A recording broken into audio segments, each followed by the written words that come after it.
In the heart of 13th century Bohemia, hidden within the stone walls of a remote monastery, a single monk worked in total isolation, driven by fear, desperation, or something far more disturbing. What he created is unlike anything else in human history. A book so enormous and intricate that it couldn't have existed from that time period. Experts say it would have taken a lifetime to complete, a full 20 years of writing non-stop. Yet, legend claims it was written in a single night, and at its center, a full-page portrait of the devil himself. Some say the monk made a pact with the devil to escape a death sentence. Others believe the book is cursed, bringing ruin wherever it goes. To this day, no one can explain how it was made, or why. Only one thing is certain: this book should not exist. This is the story of the Codex Gigas, the most cursed book in history, and some of the secrets hidden within its pages. The Codex Gigas was created somewhere between 1204 and 1230 in what is now known as the Czech Republic. Back then, Bohemia was a thriving hub of religious scholarship and artistic achievement. Monasteries weren't just a place of worship, they were like libraries and universities of their time.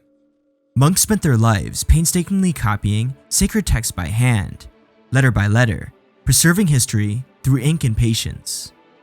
But even among the most ambitious works of the Middle Ages, this book was something else entirely.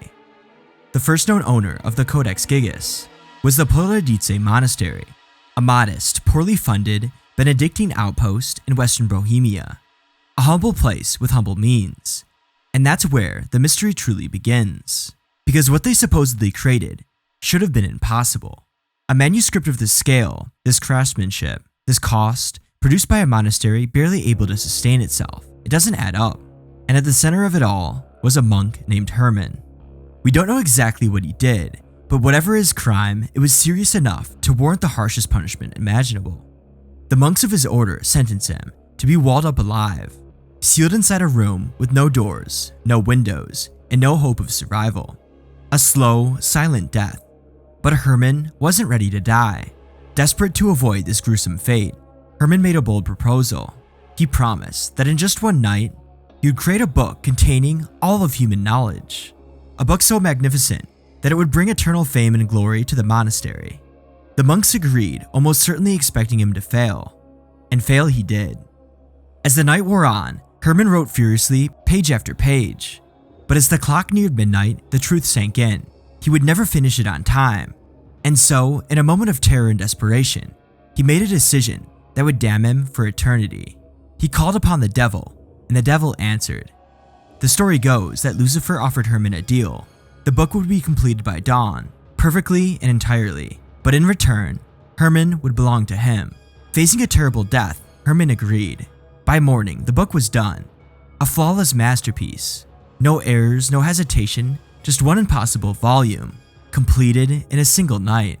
As if to prove the tale was true, Herman added one final touch, a haunting full-page illustration of the devil. Clawed hands, piercing eyes, forked tongue, towering in the middle of the manuscript, like a signature. It's this legend that earned the Codex Gigas its infamous nickname, the Devil's Bible. But this just wasn't like any book. The Codex Gigas is massive, 36 inches tall, nearly 165 pounds, and made from the skins of over 160 animals.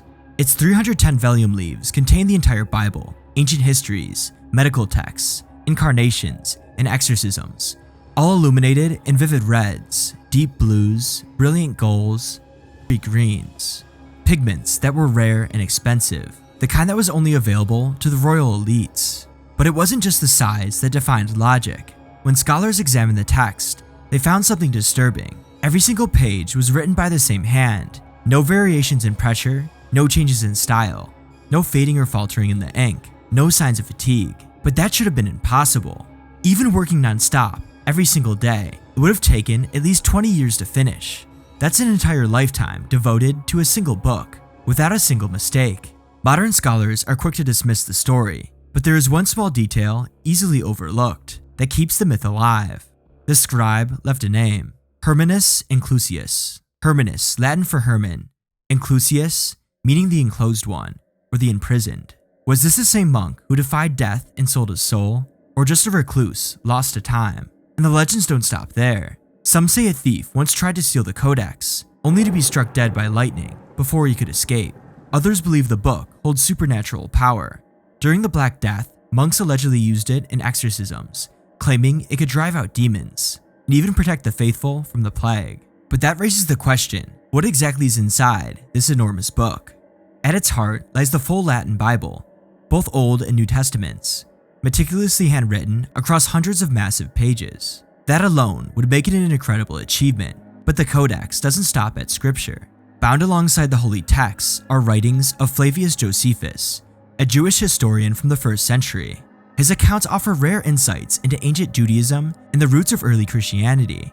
It also includes a full Latin encyclopedia, Isidore of Seville Etymologia, a kind of medieval Wikipedia compiling everything from grammar to astronomy. Then come in the medieval texts, prescriptions for fevers, treatment for wounds, diagnosis for mental illness.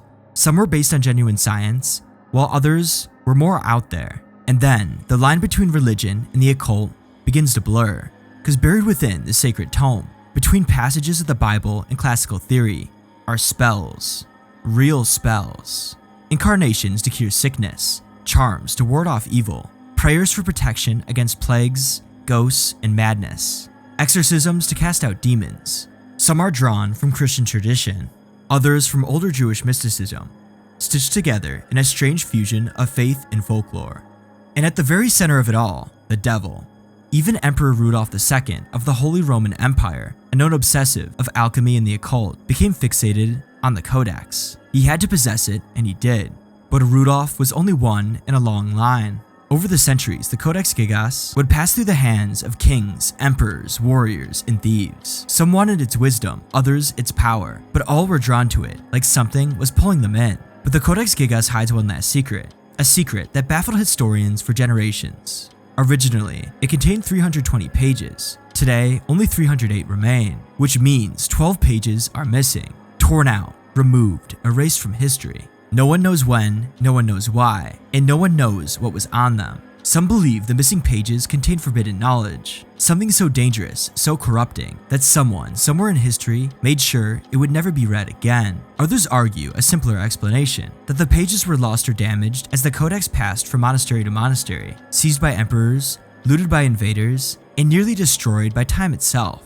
One theory points to the Great Fire of 1697, when Stockholm's royal palace went up in flames. The Codex Gigas was there, inside the burning castle, before it was hurled from a window to save it.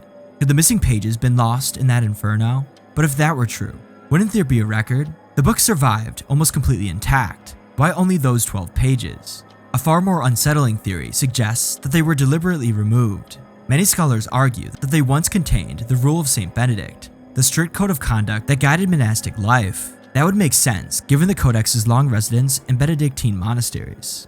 A forbidden ritual, a lost gospel, an ancient spell sealed away for centuries.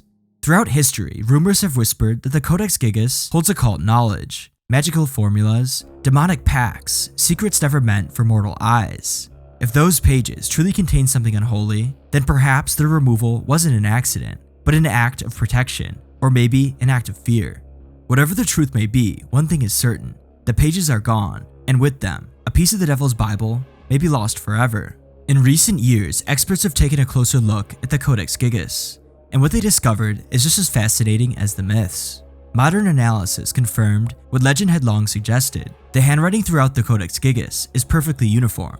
No change in pressure, no shift in style, no sign of fatigue or aging, as the scribe who wrote it never paused, never tired, and never aged. They also confirmed that reproducing the calligraphy alone would have taken 20 years of non-stop writing, making this book impossible to complete. Even with all of our modern tools and technology, there are so many questions we still can't answer. The Codex Gigas remains as mysterious today as it was 800 years ago. After centuries of traveling across Europe with various owners, the Codex Gigas was finally placed in its permanent home.